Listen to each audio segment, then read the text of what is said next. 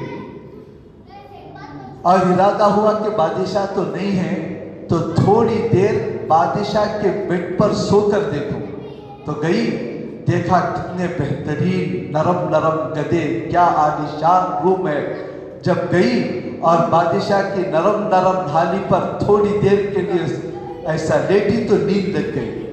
اتنی گہری نیند لگی، 1.5-2 گھنٹہ بادشاہ آ کر سامنے کھڑا ہے، اس وقت تک اس کی نیند بیدار نہیں ہوئی۔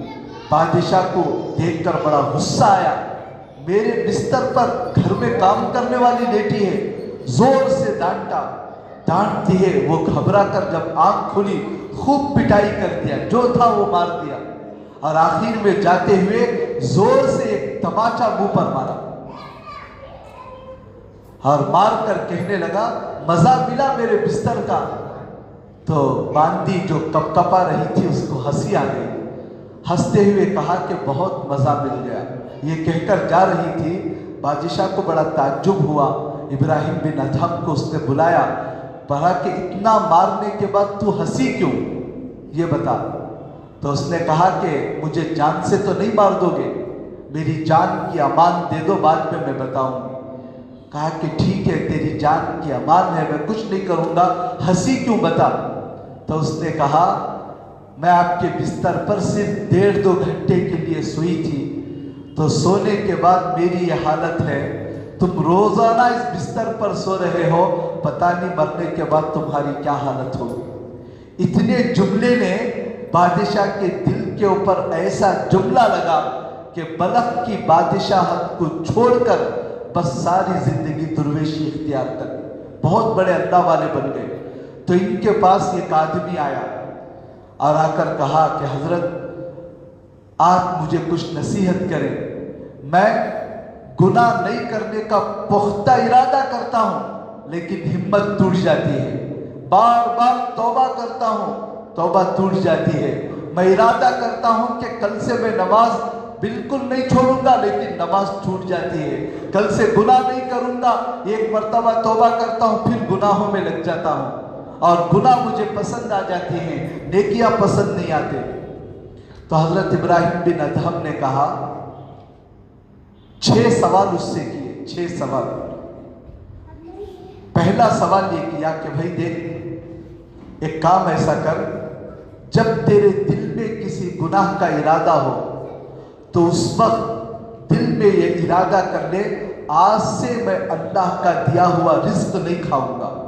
اس نے کہا کہ حضرت اللہ کا دیا ہوا رزق نہیں کھاؤں تو پھر میں مر جاؤں گا، کیسے زندہ رہ سکتا ہوں؟ تو حضرت نے کہا اللہ کا دیا ہوا رزق کھا کر اللہ کی نافرمانی کرنا یہ تو بہت بڑی نمک حرامی ہے، جس کا کھایا اسی کی خلاف ورزی۔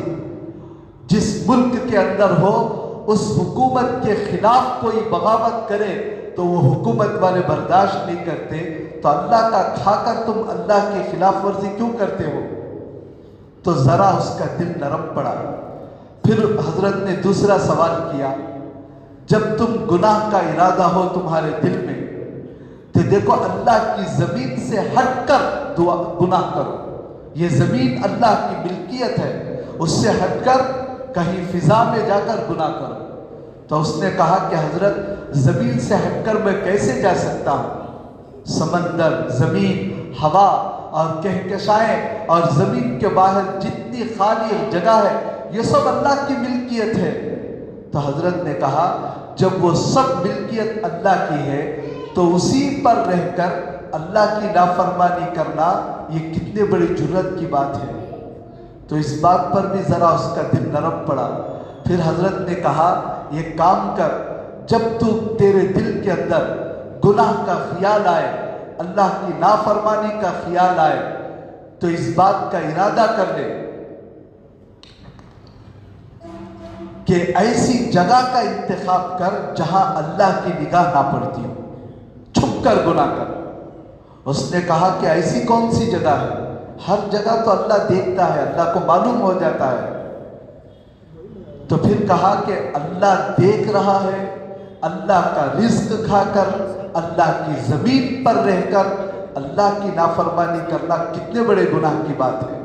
جب بھی اس کا دل نرم پڑا تو پھر حضرت نے سوال کیا، جب تیرے دل میں اللہ کی نافرمانی کا خیال ہو تو اپنے دل کو یہ بھی سمجھا لے، اس بات پر بھی اپنے دل کو تیار کر لے کہ جب ملک الموت تیری روح نکالنے کے لیے آئے تو ملک الموت سے کہہ دے تھوڑی دیر کے لیے مجھے وقت دو، میں توبہ کر لوں گا، بعد میں میری روح نکال لینا۔ اس نے کہا ایسی درخواست تو ملک الموت سے میں نہیں کر سکتا۔ جو اسرائیل کس کی بات مانیں گے؟ کسی کی بات نہیں مانتے، وہ تو روح قبض کر لیں گے۔ کہا کہ جب اتنی مہلت نہیں ملے گی تو کس بات پر تو گناہ کر رہا ہے؟ اگر گناہ کرنے کے بعد توبہ سے پہلے اسرائیل آ گئے تو پھر کیا کرے گا؟ اور پھر سمجھایا جب تیرا انتقال ہو جائے، لوگ تجھے خبر میں رکھیں، منکر نکیر سوالات کرنے کے لیے آئیں تو ان کو ڈانٹ کر بھگا دو کہ میرے خبر میں آنے کی اجازت نہیں ہے سوالات کرنے کی۔ اس نے کہا کہ میں کیسے کہہ سکتا ہوں منکر نکیر کو، جن کی حالت دیکھ کر اچھے اچھوں کی حالت بگڑ جاتی ہے، میں کیسے کہہ سکتا ہوں؟ کہا کہ اچھا یہ بھی نہیں کر سکتا تو کم از کم آخرت میں گناہ کرنے کے بعد تیرے لیے جہنم کا فیصلہ ہو، فرشتے تجھ کو جہنم کی طرف لے جا رہے ہوں تو اس وقت فرشتوں کے ہاتھ کو چھڑا کر تو جنت کی طرف چلے جا۔ کہا کہ میرے اندر کہاں اختیار ہے، میں تو نہیں کر سکتا۔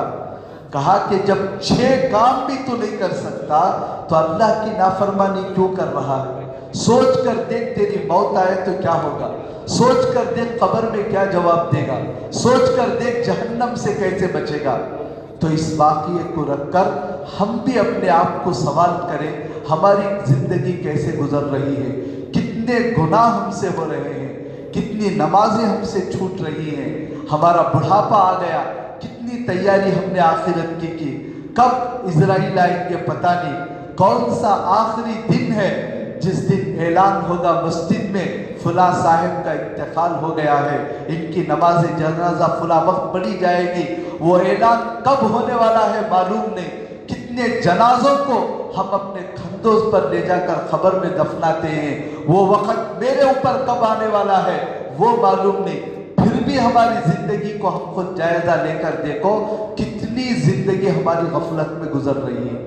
ہمارے دن رات 24 گھنٹوں کا ایک مرتبہ بیٹھ کر جائزہ لے لو، کیا ہم لوگ اتنی تیاری کر لیے کہ اسرائیل کو کہہ سکتے ہیں کہ نہیں بھائی تھوڑی دیر کے بعد آؤ، میں تو خوب مزے کر رہا ہوں، توبہ کر لوں گا، 10-15 منٹ کے بعد آ کر روح قبض کر لینا، کیا کہہ سکتے ہیں ہم لوگ؟ ہاں، خبر میں جا کر منکر نکیر سے بچ سکتے ہیں، حشر کے میدان میں اللہ کے سامنے جواب دینے سے بچ سکتے ہیں۔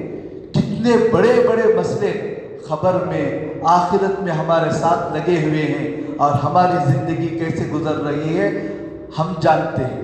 اس لیے اب موقع ہے، وقت ہے، زندگی ہے، کچھ سانسیں چل رہی ہیں، یہ آنکھیں کچھ بڑبڑا رہی ہیں، یہ زبان کچھ بڑبڑا رہی ہے، اب کچھ سن سکتے ہیں، اب کچھ کر سکتے ہیں، لیکن موت آ گئی کچھ نہیں کر سکتے۔